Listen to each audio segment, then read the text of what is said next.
Saludos, a continuación veremos las propiedades químicas de los ésteres. Dentro de esas propiedades, pues la primera que vamos a estudiar es la hidrólisis, que normalmente se da en dos medios, en medios ácidos o en medios alcalinos, ¿sí? Cuando vamos a observar pues el producto de la hidrólisis de los ésteres, aquí tenemos el éster, aquí tenemos un ácido, el medio acuoso, y vamos a obtener un grupo carboxilo, o sea un ácido, y un alcohol. Entonces siempre que hablamos de la hidrólisis de los ésteres, el producto va a ser un alcohol y un ácido. Ahora la hidrólisis puede ser mediada por ácidos o por bases y tiene varias etapas de reacción. Vamos a ver una por una. Entonces, pues la primera hidrólisis que estamos describiendo en este caso es la hidrólisis ácida. Vamos a ver las 5 etapas de esta reacción, donde vamos a obtener al final un grupo carboxilo y un alcohol. ¿Listo? Entonces aquí tenemos el éster. El éster se protrona porque el ácido le dona protones al agua, el agua le dona protones al éster, ¿sí? O el ácido dona protones a la solución, los protones irían hacia el éster. Como vemos, se protrona el grupo carbonilo, ¿sí? Acá. En ese punto, pues, los protones expuestos de ese hidrógeno hacen que esa región se cargue parcialmente positiva, porque pues como está enlazada con el oxígeno es más electronegativo que el hidrógeno, entonces los electrones enlazantes quedan distribuidos hacia el lado del oxígeno y hacia el lado del hidrógeno quedan expuestos sus protones. Una vez entonces tenemos esta condición donde está protronado el grupo carbonilo, la siguiente etapa es que el agua funciona como un nucleófilo, haciendo un ataque nucleofílico sobre el carbono, el grupo carbonilo. Una vez se hace ese ataque nucleofílico, entonces se remodelan los enlaces, movemos acá, y obtenemos este intermediario que es un alcohol cargado positivamente, ¿sí? Una vez obtenemos entonces el alcohol, o se obtiene el alcohol cargado positivamente, es un alcohol ácido, como vemos acá, tiene hidrógenos, entonces él dona protones hacia este grupo y obtenemos este tipo de sustancia intermediaria. Luego que obtenemos esta sustancia, donde pues los protones están aquí representando como la carga positiva de este enlace, recordemos que esos protones los donó el alcohol ácido. Ahora entonces el grupo hidroxilo de esta molécula va a hacer un ataque nucleófilo sobre el carbono de esa molécula, generando entonces este producto, otro alcohol ácido, ¿cierto? Ahora, y liberando este componente de esta estructura. Entonces lo primero que va a pasar acá es que se da el ataque nucleófilo del carbono, pues antes de eso pues había la donación de protones desde este punto hacia acá, que es lo que vemos acá. Luego del ataque nucleófilo del grupo hidroxilo sobre el carbono, induce la eliminación de este cadena radical en forma de alcohol, y tenemos dos alcoholes, un alcohol ácido y otro alcohol. Luego el alcohol ácido suelta o libera sus protones y se transforma en un ácido carboxílico. Miremos las etapas rápidamente. Entonces lo primero es la protonación del grupo carbonilo. Luego que el grupo carbonilo se protrona, en la etapa 2 el agua ataca nucleófilamente al carbono del grupo carbonilo. Esto induce la generación de un alcohol ácido que suelta sus protones y se los pega a la cadena radical. Luego de que esto pasa, entonces el grupo hidroxilo en la etapa 4 hace un ataque nucleófilo sobre el carbono, lo cual induce una eliminación de la cadena radical, de esta cadena radical que sale como alcohol. Obtenemos un alcohol ácido que luego se disocia, ¿sí?, soltando protones y forma un ácido carboxílico. Pues ahí tenemos, pues resumida, toda la reacción. Recuerden que son 5 etapas. La primera, primera, protonación del grupo carbonilo. Segunda, ataque nucleófilo del agua. Tercera, disociación o liberación de protones por el alcohol ácido. Cuarta, eliminación del grupo, la cadena radical en forma de alcohol. Quinta, disociación del segundo alcohol ácido en forma del ácido carboxílico. Como podemos observar, todas las reacciones son o tienden al equilibrio cinético. Ahora vamos a ver la hidrólisis básica de los ésteres. Vamos a obtener los mismos productos, ¿sí? Vamos a obtener entonces un ácido carboxílico y un alcohol, ¿sí? A diferencia de la hidrólisis ácida, la hidrólisis básica solo tiene 3 etapas y se da mucho más rápido que la ácida. Por eso, en términos prácticos, se ha utilizado más la hidrólisis básica para obtener estos productos. Entonces tenemos que, en este caso, las bases, los hidroxilos generados por una base que le quita protones al agua, entonces funcionan como un nucleófilo sobre el carbono del grupo carbonilo, atacando ese centro expuesto de protones de ese grupo, generando entonces un alcohol directamente. Podemos observar que este alcohol libera sus protones, funciona como un ácido, formando entonces una sustancia nucleófila, como vemos en este caso. Nucleófilo hace el ataque sobre el carbono e induce la eliminación de este grupo en forma de una base disociada, ¿cierto? A partir de ahí entonces obtenemos ya el grupo carboxilo o el ácido carboxílico y una base disociada. Luego pues el ácido carboxilo se disocia formando el ion carboxilato y la base disociada. Recordemos que hay cosas importantes. En este caso el nucleófilo es el hidroxilo, no se transformó en alcohol, pues en los intermediarios, sí se transforma en un alcohol ácido, pero pues el alcohol ácido suelta sus protones y es el oxígeno, no el grupo H, como en la otra reacción, quien hace el ataque nucleófilo sobre el carbono del grupo carbonilo e induce la eliminación de la cadena radical.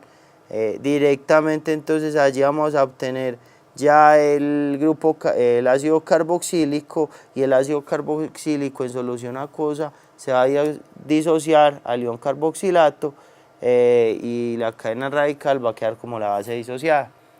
Recuerden, son solo 3 etapas y la hidrólisis ácida son 5.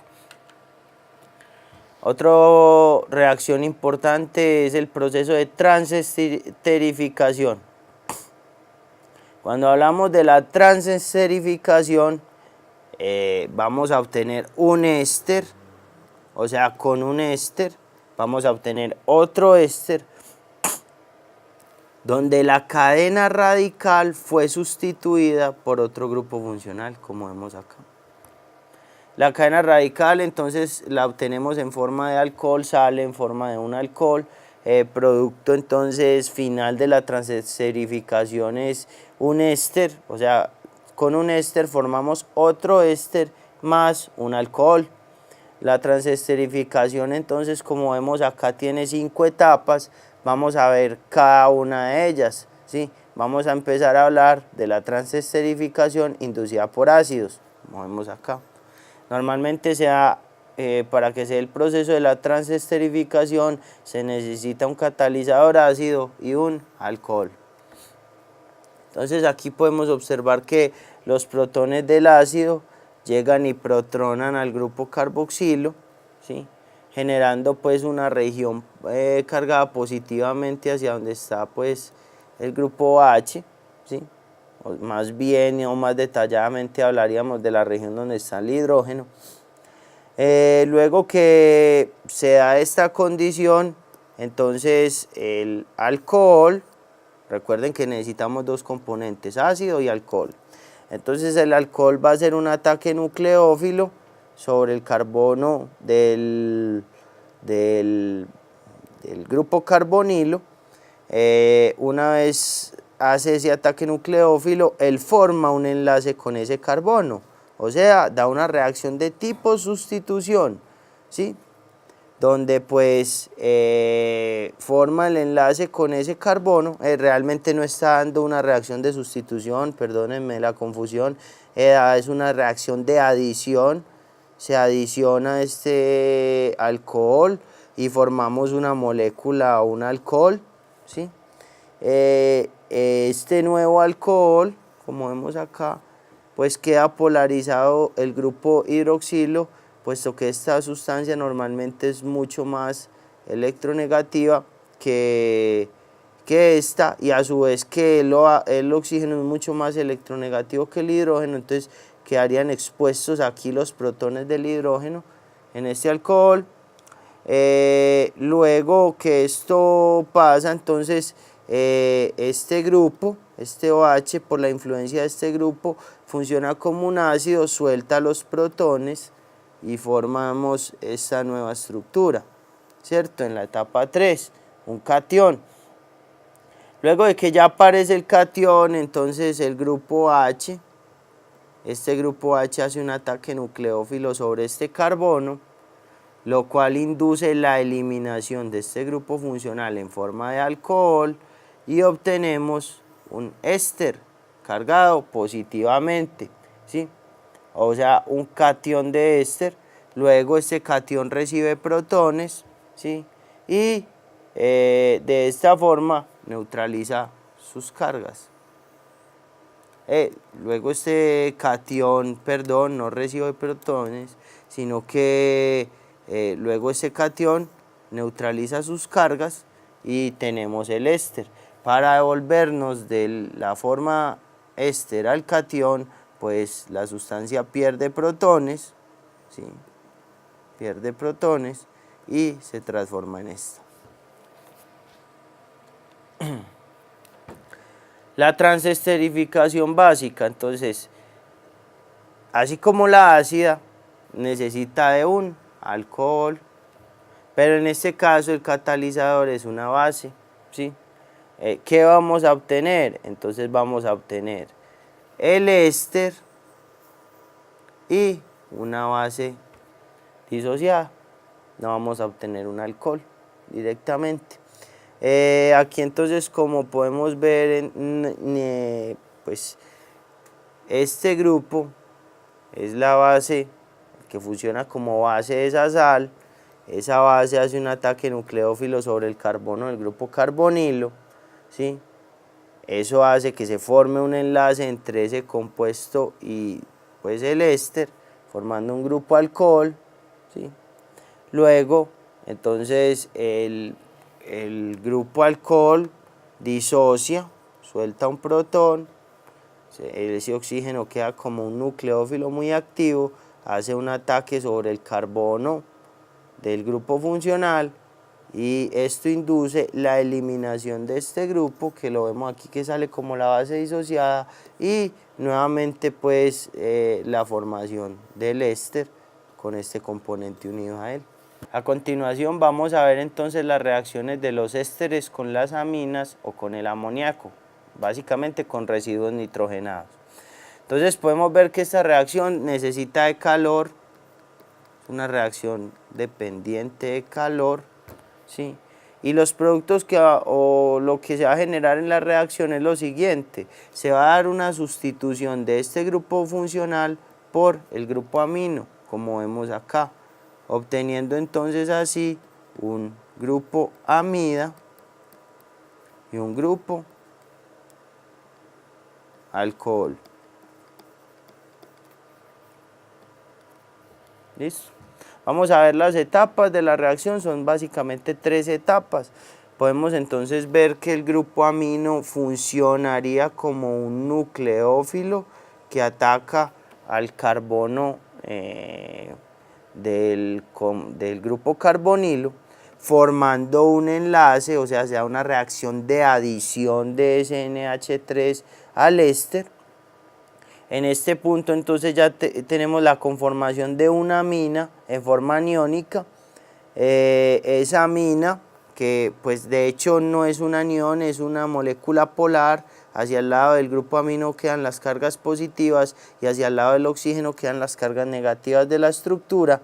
Entonces lo que va a pasar es que la amina funcionaría en este caso como un ácido, donaría los protones, ¿sí? Esos protones se unirían a este grupo, obteniendo entonces que ya esta región positiva se transfiera hacia este punto, como vemos acá.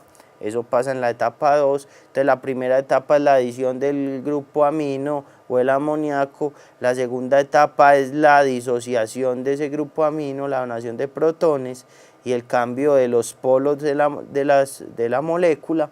Y la siguiente etapa ya sería el ataque nucleófilo del oxígeno sobre el carbono, que induciría la eliminación de esta cadena radical en forma de un alcohol y la formación de un grupo amida. Este es el grupo amida.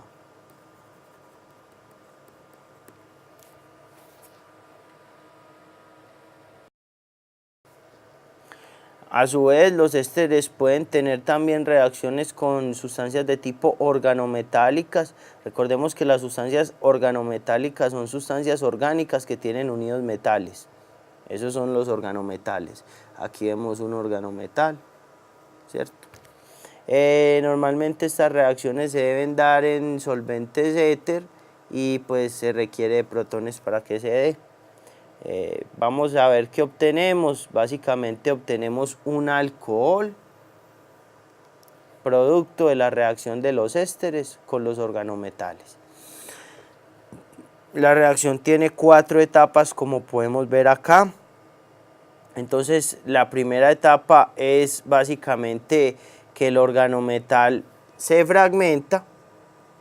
Una porción del organometal hace un enlace, o sea, el grupo CH3, el fragmento orgánico del organometal, se une al carbono del grupo carbonilo, y el fragmento metálico del organometal va y es atraído hacia el lado del oxígeno, formando una interacción débil entre ellos dos. Ahora, en este punto donde está el oxígeno, tenemos que esa interacción polariza la región del oxígeno parcialmente negativa y la región del metal parcialmente positiva, ¿sí? Una vez está polarizada, entonces vamos a tener la siguiente reacción. Este metal se va a reaccionar con este grupo funcional, saliendo como un organometal, y el oxígeno va a estabilizar formando un doble enlace con el carbono, el grupo carbonilo, formando una cetona que, como vemos ahí, no es aislable. ¿Y por qué no es aislable? Por el hecho de que es una sustancia sumamente inestable. Miremos también que estas reacciones todas solo van en un solo sentido, o están presentes en un solo sentido. ¿Listo? Entonces, a continuación, que sea esta cetona no aislable, pues otra molécula del organometal va a atacar nucleófilamente al carbono de esta cetona, ¿sí? Generando una reacción muy parecida a lo que pasaba con el éster, donde pues el organometal se disocia, el CH3 o el fragmento orgánico del organometal forma un enlace con el carbono y el fragmento metálico va y forma una interacción débil con el punto donde está el oxígeno.